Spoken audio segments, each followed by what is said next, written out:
tarde a todos. Meu desejo é que a nossa tarde ela seja a melhor possível, além da troca das energias, que vão nos aquecer, que essas energias possam espairecer, que elas possam trafegar pelo Wi-Fi aqui do amor e atingir as pessoas que estão nos assistindo pela internet. A gente tem um público fiel aí na internet, interessante, né? A gente está falando, inclusive, para pessoas fora do Brasil. Isso é muito bom, né? Pessoas que se habituaram a ouvir as nossas palestras aos domingos.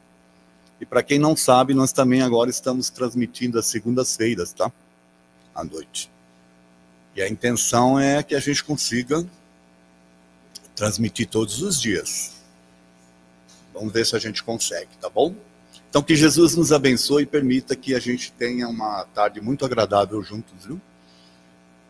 E que a gente possa receber as energias que vão nos restabelecer e as ideias que vão nos transformar. Há um tempo atrás, eu fiz uma palestra aqui, As Feridas da Alma, baseada no livro do Hamed, o Espírito Hamed. Mais próximo assim? Uau, agora vocês estão me ouvindo bem? Por que você não gritou aí do fundo, meu filho? Ai, meu Deus, palestrante de primeira viagem é dose, viu? Eu estava falando que eu fiz a palestra As Feridas da Alma, baseada no livro do Espírito Hamed. Lá, no caso, o livro era As Dores da Alma. E aí eu tinha prometido que, como eu falei de muita ferida, que eu ia falar de coisas positivas. Então a gente vai falar hoje dos prazeres da alma, também baseado num livro do Hamed, que é o Espírito. E o título do livro é esse mesmo, tá? Eu não mudei. O que eu fiz foi modificar algumas coisas, porque ele tem uma linguagem assim bem rebuscada, né? Então a gente tem que fazer umas adaptações, e eu também fiz umas modificações nos textos que ele usava ali das obras do Kardec, tá bom? Espero que vocês gostem da palestra, que a gente vai encontrar quais são os prazeres da alma. Vamos lá? A maior fonte de infelicidade ou insatisfação do ser humano é acreditar que necessita de recursos externos para viver bem. Então já começa aqui uma reflexão. Quando você acreditar que depende de recursos externos, que depende do outro, das atitudes do outro, da situação, você vai ter dificuldades para ser feliz, tá? Tudo que o ser humano precisa para ser feliz está dentro de si mesmo, visto que cada alma é um livro divino de conhecimentos e experiências imortais. Muito pouca gente lembra disso, ou sabe disso, ou reconhece isso. Somos espíritos imortais, que já tivemos várias experiências. Então nós temos dentro de nós respostas para as coisas que talvez a gente esteja buscando no externo. Essa é uma ideia. A influência da matéria exerce no espírito reencarnado uma forte atração ao externo, que o distrai e o afasta do seu eu espiritual, que carrega em si mesmo suas necessidades de novos aprendizados. Então, o mundo aí fora, ele nos chama muito, ele é muito forte nas suas colocações, em razão de você ter que viver nesse mundo, as formas como o mundo está organizado, e você se distrai muito, você se influencia muito para as questões externas e esquece de olhar internamente. Ou nem sabe como fazê-lo. A intenção nossa aqui na casa é tentar despertar isso, através das palestras, através dos cursos, né? Então a gente precisa aprender a olhar mais para nós mesmos. Como eu já falei aqui, talvez as respostas estejam dentro de nós mesmos, em função de vários aprendizados que nós já tivemos no nosso passado.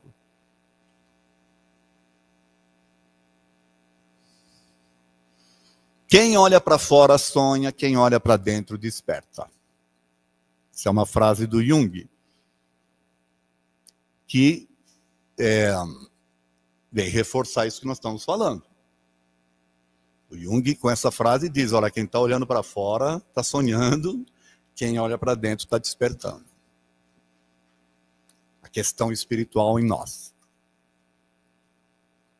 Olha essa outra. Mas buscai primeiro o reino de Deus e a sua justiça, e todas essas coisas vos serão acrescentadas. Jesus está lá em Mateus, né? 6,33. Ora, o que é o reino de Deus, se não esse reino espiritual? Se a gente buscar a nossa espiritualização, nós vamos nos posicionar de tal forma equilibrados diante do mundo, que as coisas do mundo virão de acordo com as nossas necessidades. E nós vamos estar satisfeitos com elas. Tudo aquilo que a gente precisa vai ser dado por acréscimo, por quê? Porque você se equilibrou espiritualmente. Então a tônica da busca do prazer, né, da alma é essa. É ela estar consciente de si mesma e a gente aprender a olhar para a gente um pouco mais. Sem se distrair tanto com o mundo. O que não é fácil. Então, quais seriam os sentimentos que causam prazeres para as almas conscientes? Partindo do pressuposto que nós estamos conscientes da nossa espiritualidade, estamos conscientes que o mundo aí, a gente tem que dar para o mundo só o suficiente, mas que a gente tem que trabalhar nós mesmos. Vamos começar então a viajar agora, tá bom? Primeiro aqui é a alegria. E nós vamos buscar lá no Livro dos Espíritos o que eles falam. Aqui é o Livro dos Espíritos, questão 614, tá? O que se deve entender por lei natural? A lei natural é a lei de Deus. É a única verdadeira para a felicidade do ser humano. Faltou um R ali. Indica-lhe o que deve fazer ou deixar de fazer, e ele só é infeliz quando dela se afasta. Então, está dentro, lembra que a gente falou? Está dentro de nós. A alma alegre é aquela que encontrou o tesouro escondido no próprio íntimo. Isto é, reconhece em si mesma, na sua estrutura íntima, o sustento e inspiração para o seu progresso de modo natural e sensato. Quer ser alegre é olhar para dentro de si e se aceitar naturalmente, né? Qual é o outro sentimento aqui? Desapego.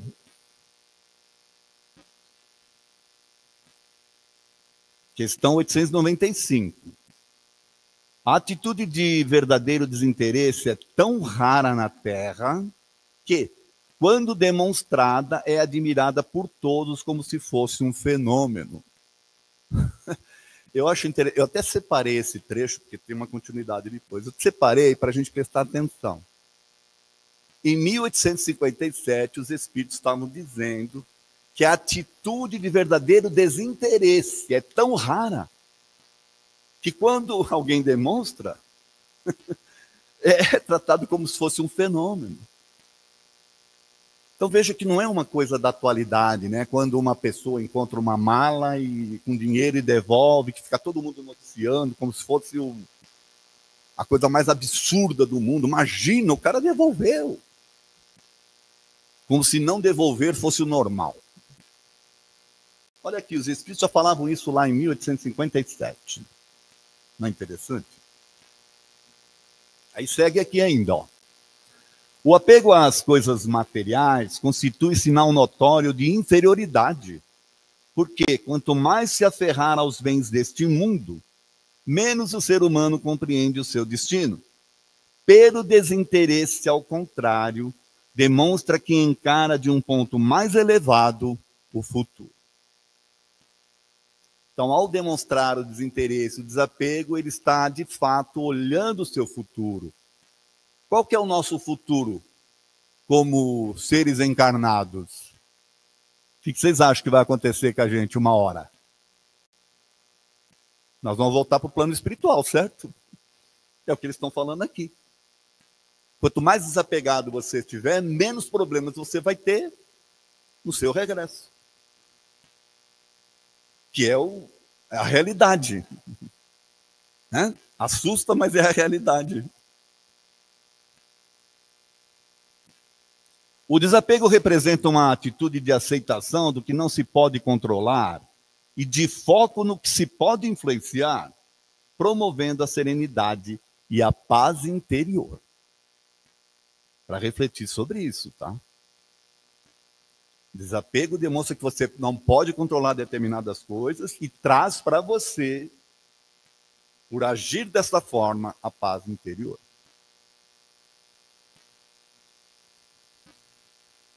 A alma desapegada vivencia um estado de espírito em que a pessoa se liberta da necessidade de possuir, controlar ou depender de coisas, pessoas ou conceitos. Vocês viram que a gente expandiu aqui, né?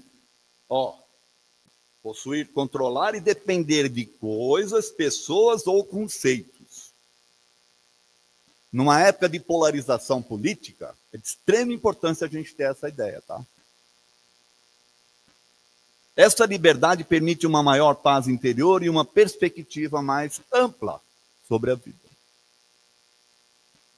O desapego aqui ele tem que ser amplo. Ele não pode ser só sobre as coisas materiais.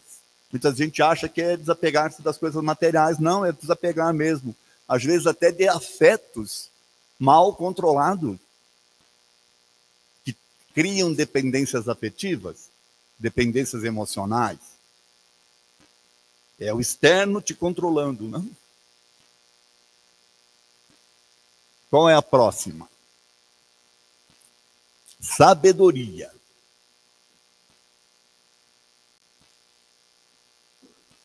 Questão 794. A sociedade poderia reger-se unicamente pelas leis naturais, sem o concurso das leis humanas. Se todas as compreendessem bem e se a humanidade as quisessem praticar, elas bastariam. Então, olha que interessante, se todo mundo compreendesse de fato as leis divinas, né, a gente pode exemplificar as leis divinas talvez ali pelos 10 mandamentos, mas ampliá-la pelo que os espíritos vieram trazer, nós não precisaríamos de leis civis para regular. Mas como a grande maioria não compreende, faz-se necessário as leis para regular a sociedade, né? A pessoa sábia não se opõe à ação da natureza, mas entra em sintonia e atua juntamente com ela. Todas as leis da natureza são leis divinas, porque Deus é o autor de todas as coisas. Então, olha, lutar contra a natureza é pedir para sofrer. Vamos pegar meu exemplo aqui, que já estou indo mais para lá do que para cá. A natureza está agindo em mim, criando barriga, aquelas coisas. Se eu ficar revoltado, eu lutar contra, eu estou indo ao contrário. Eu vou estar em paz? Ou eu tenho que aceitar o que está acontecendo e, a partir da minha aceitação, buscar o equilíbrio de que forma eu vou conviver com isso, com as coisas que estão acontecendo? Aí vale para uma série de outras coisas, tá certo? Que são naturais, né? A sabedoria, então, consiste em possuir uma leitura de mundo voltada para o íntimo, com a capacidade de perceber as mudanças, as externas ou internas, manifestando ideias e atitudes únicas e originais. A pessoa conhecida como sábia é aquela que ela traz paz nas suas atitudes e nos seus aconselhamentos. As pessoas as buscam pela postura que ela tem. conhecimento que ela demonstra ter, por estar preenchida de si mesma, ou das experiências, né, da vida, ou das vidas. Qual é o próximo? Paciência. Coisa que poucos têm, inclusive eu. Devo confessar. Fiz a palestra para mim.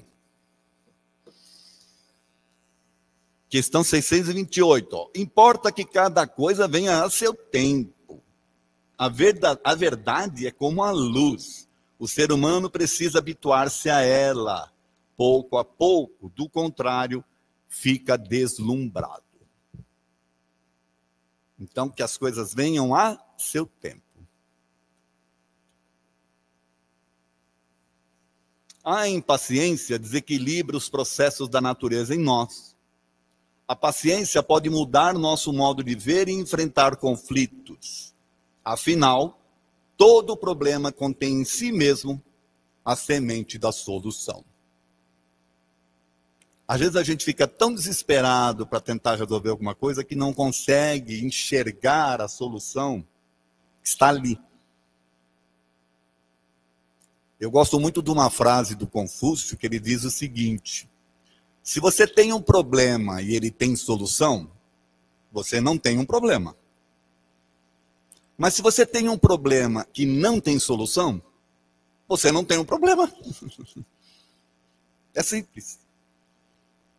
Vai ficar lutando contra uma coisa que não tem o que fazer? É ampliar o problema, né?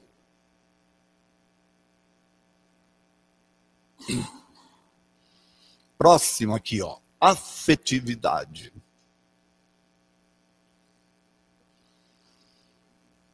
Questão 204. A sucessão das existências corporais estabelece entre os espíritos ligações que remontam às vossas existências anteriores. Daí, muitas vezes, a simpatia que vem a existir entre vós e certos espíritos que vos parecem estranhos. Então, não sei se já aconteceu com vocês de encontrar uma pessoa e sentir, assim, uma simpatia fora do... E, às vezes, encontrar uma outra que você sente uma certa repulsão, né? Uma antipatia. Isso tem a ver com as existências anteriores e com as nossas ligações espirituais.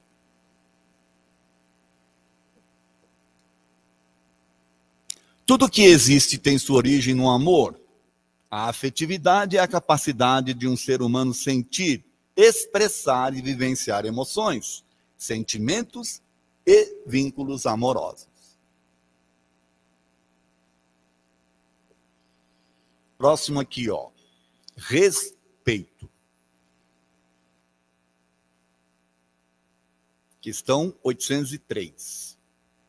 Todos os seres humanos são iguais perante Deus. Todos tendem para o mesmo fim e Deus fez suas leis para todos. Dizeis frequentemente, o sol nasce para todos, e enunciais assim uma verdade maior e mais geral do que pensais. Então, olha que interessante, né? Se o sol nasce para todos, se Deus promoveu a vida em todos, nós temos que aprender a nos respeitar, dentro das características que nós temos naturalmente, né? Mas aí a gente é teimoso, a gente fala, mas por que Deus fez aquele lá encapetado daquele jeito? A gente está questionando Deus. A gente está achando que Deus não é capaz. A gente quer que Deus seja como a gente, entendeu? Ora, segundo os espíritos, nós já fomos encapetados também um dia, tá? Vai saber quando.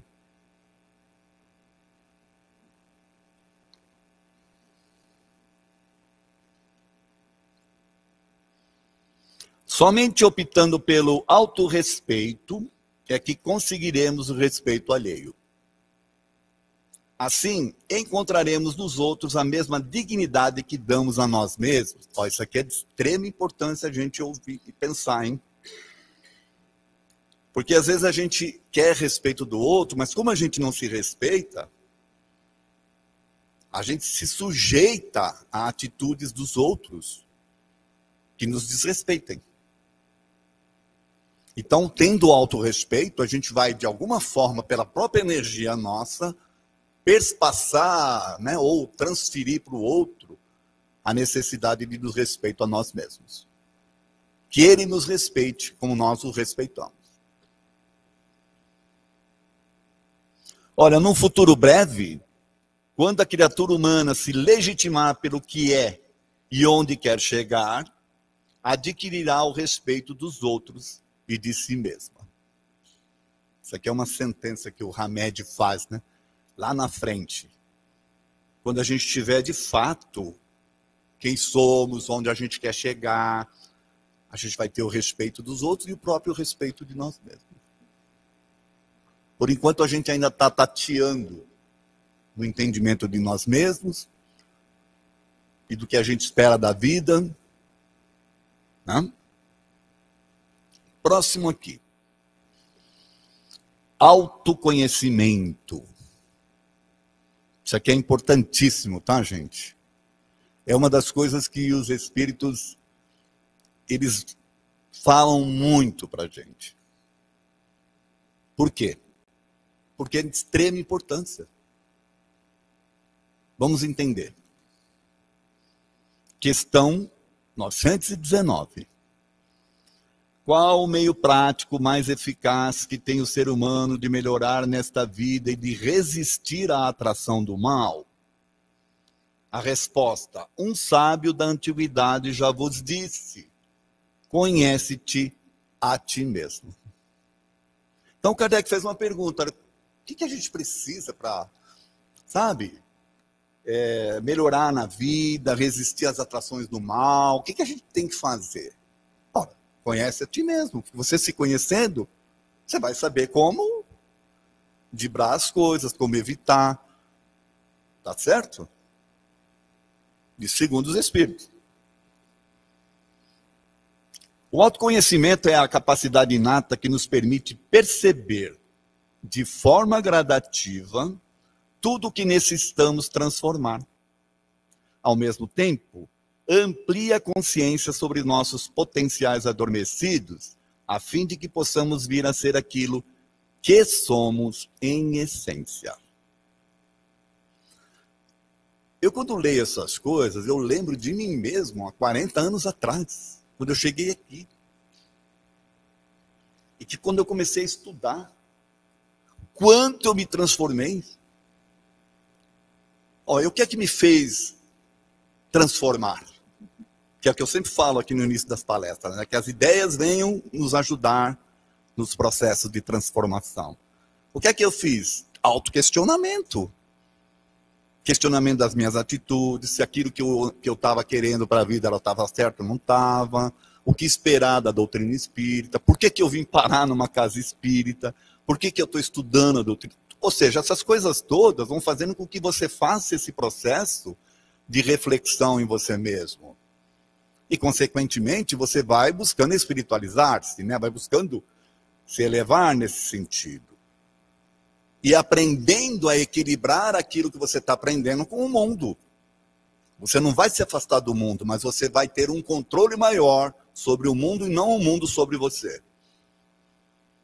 Lembra que a gente começou falando aqui que o grande problema é o externo te comandar? O autoconhecimento aqui vai te ajudar nesse sentido.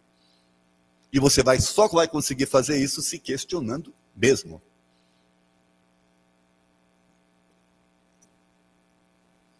Só tememos o que desconhecemos. O autoconhecimento requer um constante exercício no reino do pensamento reflexivo sobre as sensações externas e internas. Viver uma vida sem reflexão é como escutar uma música sem melodia. E eu gosto também de uma frase do Platão, que ele diz assim: uma vida não questionada não merece ser vivida. Olha, ele foi fundo aí, né? Uma vida não questionada não merece ser vivida.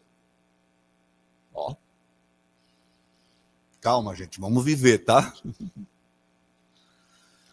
Próximo aqui, olha, liberdade. Liberdade. Questão 844, ó. O ser humano tem a liberdade de agir desde que haja vontade de fazê-lo. Na infância da vida, quase nula é a liberdade, que se desenvolve e muda de objeto com o desenvolvimento das faculdades. A pessoa aplica o seu livre-arbítrio àquilo que lhe é necessário. Então, olha que interessante que eles estão falando aqui. Você tem a liberdade desde que você queira. E a liberdade ela começa de fato, não na infância, porque na infância você não tem tanta liberdade assim. Ela começa quando você vai nos processos de crescimento e você vai adquirindo conhecimentos que vão te capacitando a fazer escolhas adequadas. Certo? E você vai aplicar, e aí o nosso livre-arbítrio, inclusive, ele é certamente meio limitado, porque você está limitado às circunstâncias das escolhas. Né? Vou fazer uma brincadeira aqui, uma analogia, um exemplo besta, mas se você só tem para sobremesa goiabada e marmelada, a sua liberdade não é escolher, eu quero um sorvete de morango. Não tem, filho. Ou é goiabada ou é marmelada. A tua escolha está limitada. Não sei se vocês entenderam esse contexto todo. Porque às vezes você quer agir numa determinada circunstância de forma que não encaixa no modelo ali, no padrão. Você vai ser olhado como um ET. Então você é obrigado, às vezes, a se adaptar às circunstâncias. Isso quer dizer que você precisa se corromper? Não, você só precisa saber, aí é o autoconhecimento, você só precisa saber que você fez aquilo para atender às circunstâncias. E que aquilo não vai fazer você sofrer. Porque você tem capacidade de saber que escolheu por causa das circunstâncias. Aí entra o autoconhecimento, né? Seguindo. Na realidade, o livre-arbítrio, que é a liberdade de agir e pensar, nos concede o poder de mudar nossas ideias, nossos modelos, concepções ou pensamentos, e de optar por crenças mais apropriadas ou favoráveis ao desenvolvimento de uma nova concepção interior e exterior. Olha que interessante, a gente aprende também que quando você muda o seu interior, o próprio exterior à sua volta se modifica. Lembra da frase do Cristo? Buscai primeiro o reino de Deus e a sua justiça, que todo o resto lhe será dado por acréscimo. É mais ou menos isso, você modifica os seus padrões, as coisas se modificam ao seu redor. Os iniciantes espíritas, essa turma que está aí, ó, que começou lá atrás, sabe, os alunos falam sobre isso, a transformação deles, o que acontece à sua volta. Interessante, né? A liberdade, como todas as demais conquistas da alma, só será alcançada verdadeiramente se for compartilhada com os outros. Então tem mais essa. Como é que eu quero ter liberdade se eu não dou liberdade para o outro? Então há uma limitação aí. Se eu quero liberdade, eu tenho que dar liberdade. E aceitar a atitude do outro. Para estar em plena liberdade, precisamos nos soltar, fluir pelos ritmos da vida. Muitas vezes é no ato de perder, que encontramos a razão da própria existência. Aqui seria tema para uma palestra, que eu tenho, aliás, né? Perdas.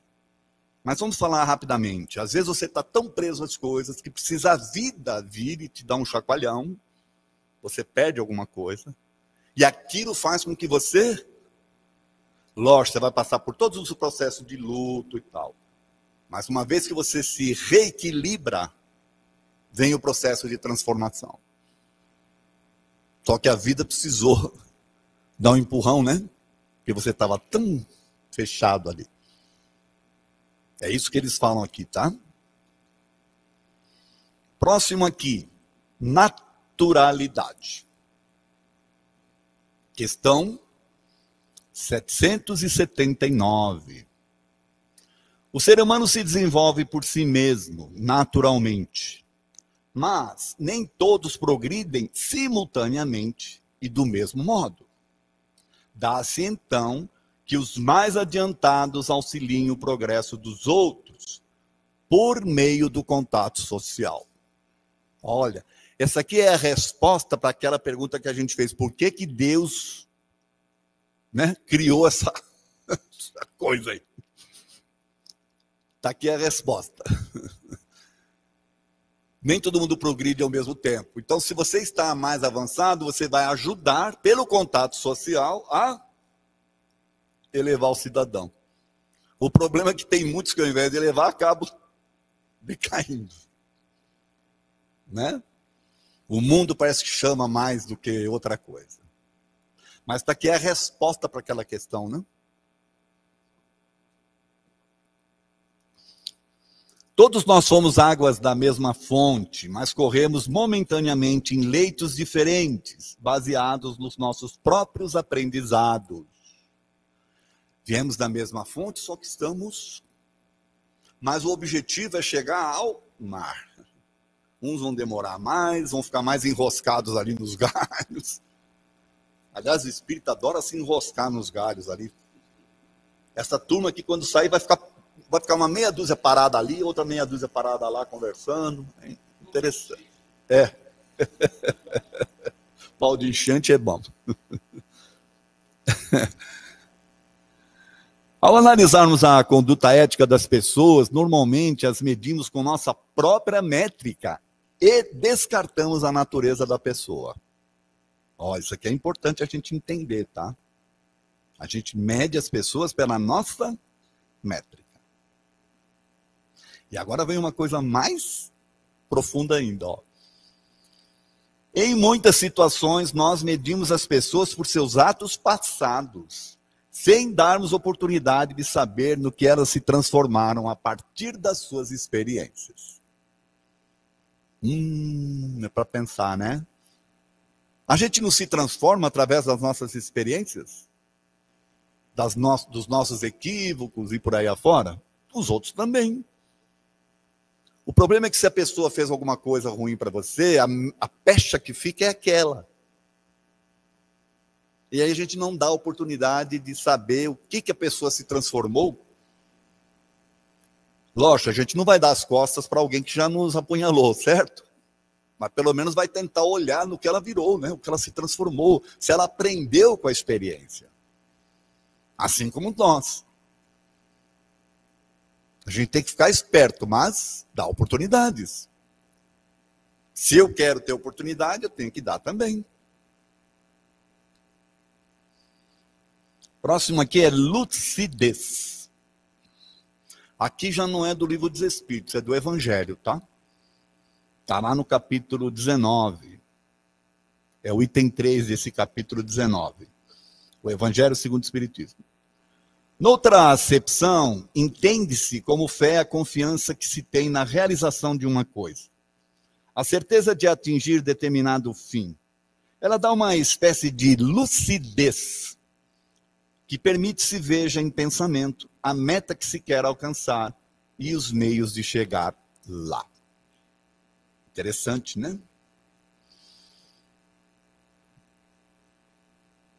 A alma lúcida é aquela que mantém a clareza mental, compreensão e discernimento. Ela não é influenciada por estados de confusão, delírio ou perda da razão. É confiante e consegue pensar e raciocinar por si mesma, de forma clara e objetiva. Se você quer saber o que é uma pessoa lúcida, é essa aqui. É uma pessoa que consegue, mesmo no meio do caos, ter momentos de lucidez, porque a sua experiência, ou então a forma como ela enxerga, é diferenciada. Enquanto vivemos de forma mecânica, irrefletida e sem a intervenção consciente da lucidez e do discernimento, nos privaremos de possuir uma mente tranquila e um coração pacificado. Olha, se você quer ter uma mente tranquila e um coração pacificado, você tem que aprender a ser lúcido no mundo, nesse mundo maluco que aí está. Você vai atender os anseios do mundo, mas sem se deixar influenciar por ele. A próxima aqui, compaixão.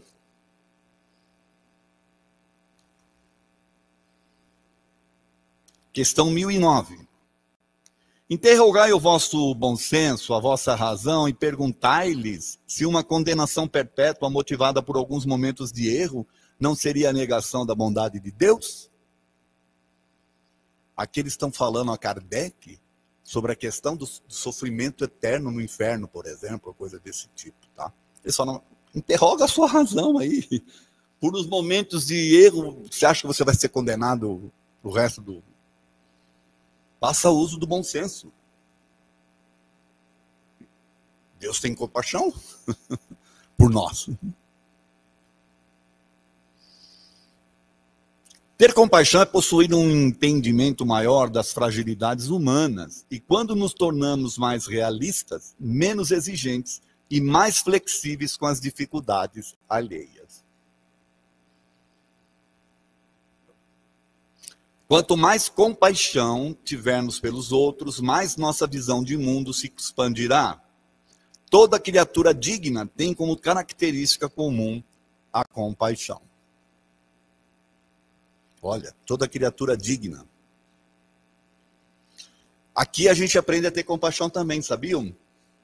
Quando você ingressa e você vai fazer seus trabalhos na assistência social, quando você começa a perceber o que acontece com as pessoas, aí você desperta o sentimento de compaixão. Para tomar até um certo cuidado, porque senão você quer resolver o problema de todo mundo, né? E acaba você precisando de compaixão dos outros, entendeu? Mas faz parte desses processos de aprendizado. Próximo. Humildade. Ali é Jesus lavando os pés, né? Essa imagem aí. Questão 928, tá? Evidentemente, por meio da especialidade das aptidões naturais, Deus indica a nossa vocação nesse mundo. Muitos dos nossos males advêm de não seguirmos as vocações por orgulho ou avareza. Olha. Então, muitas pessoas, elas fogem das vocações que elas têm, levadas que são pelo mundo do que é mais importante, que é a profissão que dá mais, né? E acabam sofrendo as consequências disso. Ou se tornam péssimos profissionais, ou se tornam infelizes, porque, imagina, trabalha 10, 12, 14 horas numa coisa que não a preenche, levada pelo orgulho e a avareza. Vocação é uma marca de nascença que Deus nos faz em segredo e um dia, sem nos darmos conta, ela se revelará simples e espontânea. Os humildes aprenderam a seguir suas vocações e, com a introspecção, avaliar com precisão suas realizações, satisfazendo-se com a simplicidade que os torna pacificados com a sua consciência. A humildade traz isso, né? Próximo aqui, ó. Compreensão. Questão 626. As leis divinas estão escritas por toda parte, desde os séculos mais longínquos. Todos os que meditaram sobre a sabedoria as hão podido compreendê-las e ensiná-las. Estando as leis divinas escritas no livro da natureza, foi possível ao ser humano conhecê-las logo que as procurou. A gente está falando de novo daquilo que está no nosso íntimo, do conhecimento das leis divinas, né? A alma que compreende a natureza das leis divinas, personificada na essência das coisas, deve ser vista como uma soberana que se dedica a esclarecer constantemente os conflitos pessoais e os enigmas da humanidade. Os grandes mestres da humanidade tinham essa compreensão.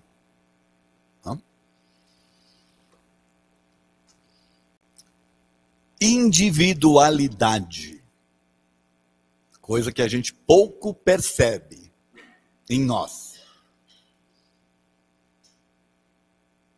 Questão 284. Como podem os espíritos, não tendo corpo, comprovar suas individualidades e se distinguir dos outros espíritos que os rodeiam? Comprovam suas individualidades pelo perispírito, que os torna distinguíveis uns dos outros, como faz o corpo entre os homens. Aqui o Kardec fez essa pergunta porque a descrição que eles fazem do espírito é que ele é uma centelha, ele é um clarão, ele é uma luz. E a luz, ela irradia. Mas como é que você, como espírito, tem a sua individualidade? Aí ele fala, pelo perispírito, que é um corpo espiritual semelhante ao corpo físico. Isso é que te mantém a individualidade, né? Porque fora do perispírito você se une ali no mundo espiritual, com espíritos da mesma faixa, né? Mas o importante é isso aqui, ó. A compreensão da nossa individualidade está associada a uma ampliação de consciência e um amadurecimento pessoal. Individualizar-se é reconhecer a própria maneira de desenvolver-se física, emocional e espiritualmente, que leva a alma a entender sua autonomia diante dos desafios da vida. Somos seres autônomos. Nascemos independentes, naturalmente, por uma circunstância, mas somos autônomos. Em questão espiritual não existe dependência. Cada um é responsável por si. Isso que a gente tem que ter essa compreensão. Segurança. Questão 192A. O ser humano pode, na vida presente, preparar com segurança para si uma existência futura com menos amarguras? Sem dúvida. Pode reduzir a extensão e as dificuldades do caminho. Só o descuidado permanece sempre no mesmo ponto. Então, agora a gente vai tratar da questão da segurança psicológica aqui. A segurança psicológica é fundamental para o bem-estar e permite que as pessoas se sintam confortáveis para expressar ideias, aprender e evoluir. Fincar-se numa só linha de pensamento ou corrente filosófica pode parecer a maneira mais segura de viver. Contudo, é a mais infantil delas. Isso aqui é para refletir, tá? Quando você se fecha em ideias e conceitos, sem perceber o que está acontecendo à sua volta, parece que você está seguro. Só que você está se infantilizando, porque você está perdendo a oportunidade de conhecimentos diferentes, que poderiam ajudá-la a transformar-se de forma diferente. Ou até acelerar, né, seu processo de desenvolvimento. É compreensível que a alma encarnada se sinta insegura e podemos entender o porquê de alguns dizerem que a liberdade vem acompanhada de certa dose de segurança. Porém, só tropeça quem está a caminho, só erra quem é livre para tentar. E você só aprende se fizer. Enquanto você ficar negando aquilo, não vou fazer, não sei se vai dar certo, nunca vai ter oportunidade de saber se deu certo ou não. Você pode errar e é através dos erros que você se desenvolve. Muitos acham que é só através dos acertos. Não, na maioria das vezes é pelos erros que a gente se desenvolve, desde que a gente os reconheça.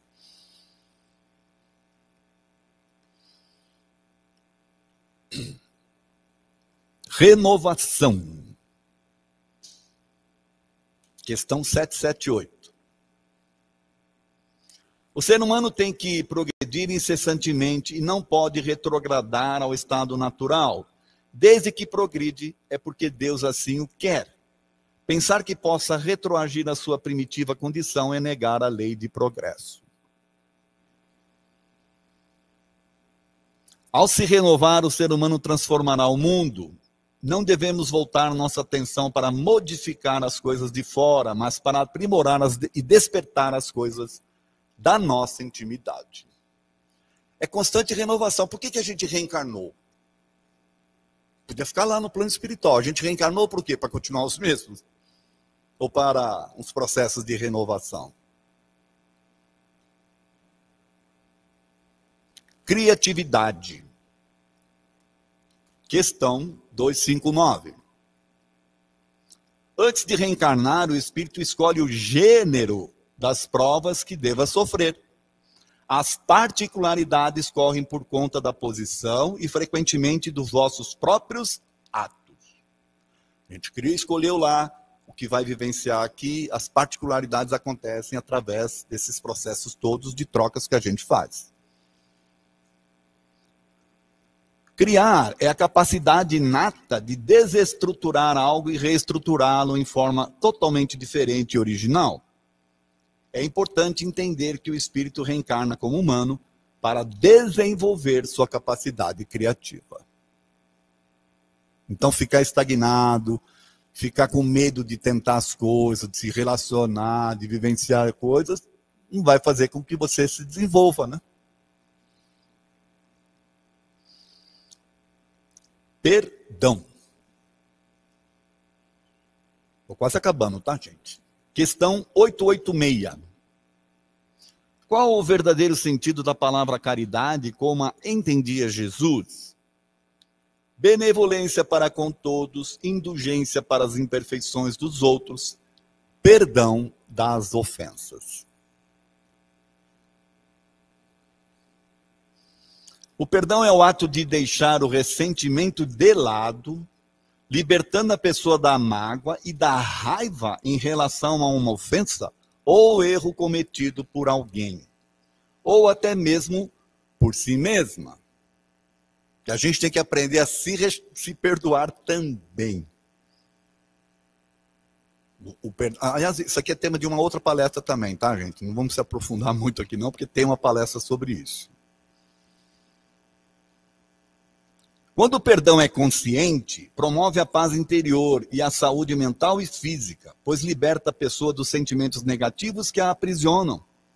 Essencialmente significa não buscar vingança e, muitas vezes, focar na aceitação e reconciliação. O perdão é libertar-se de um peso que não deveria estar com você.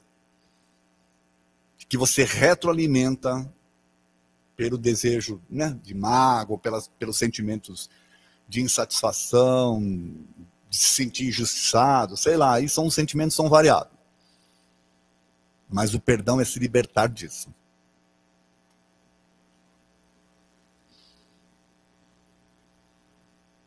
Amor.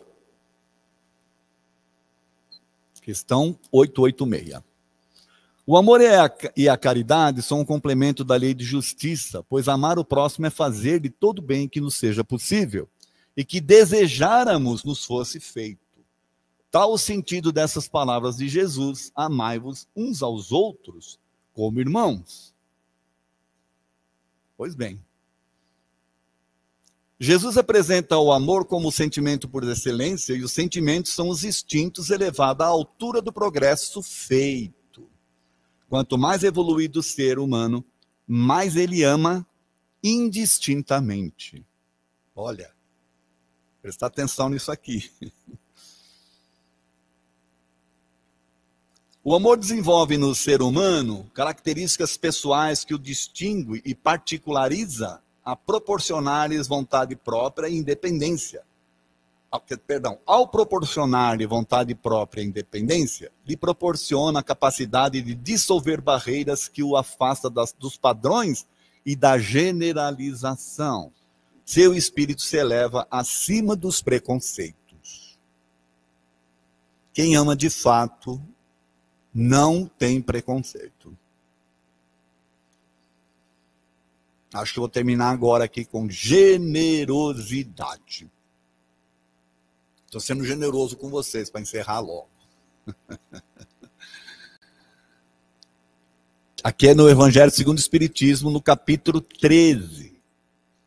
A verdadeira generosidade é que adquire toda a sublimidade quando o benfeitor, invertendo os papéis, acha meios de figurar como beneficiado diante daquele a quem presta serviço. Eis o que significam estas palavras: não saiba a mão esquerda o que dá a direita. Então, quando você, por exemplo, no trabalho social que a gente faz aqui, né? Quando você presta o serviço, na verdade, você está sendo mais beneficiado do que aquele que você está beneficiando. É isso que eles estão dizendo aqui. A generosidade não consiste em doar de forma abundante e descontrolada, mas em como e quando doar adequadamente. A generosidade tem como síntese perfeita ou fator fundamental a ação dignificadora que propõe ajuda ao próximo, validando acima de tudo sua realidade pessoal. Por que eles estão chamando a atenção aqui? A verdadeira compaixão e a verdadeira generosidade não impõem. E nem espera que o outro fique agradecendo o tempo todo. Né? Uma vez eu fiz uma discussão com o pessoal, das pessoas que começam a distribuir as coisas e ficam fazendo selfie, postando e tal. Qual que seria a validade disso? Eu falei, depende da intenção da pessoa. Depende. Cada um sabe o que está fazendo, certo? Se de fato está sendo generoso ou não. Agora, então, nós vamos concluir, tá bom? Vamos fechar aqui. Vamos só relembrar, então, quais são todos os prazeres da alma. Alegria, desapego, sabedoria, paciência, afetividade, respeito, autoconhecimento, liberdade, naturalidade, lucidez, compaixão, humildade, segurança, compreensão, individualidade, renovação, perdão, criatividade, amor e generosidade. Vocês conseguiram se encontrar em alguma delas aí? Fechando com uma frase do Augusto Cury. Aqueles que não têm coragem de olhar para dentro de si mesmos nunca corrigirão as rotas da própria história. É quase que semelhante àquela do Jung, né? Quem olha para fora sonha, quem olha para dentro desperta. Aqueles que não têm coragem de olhar para dentro de si mesmo nunca corrigirão as rotas da própria história. Aí é com cada um de nós, certo? E eu agradeço a atenção de vocês, tá bom? Muito obrigado.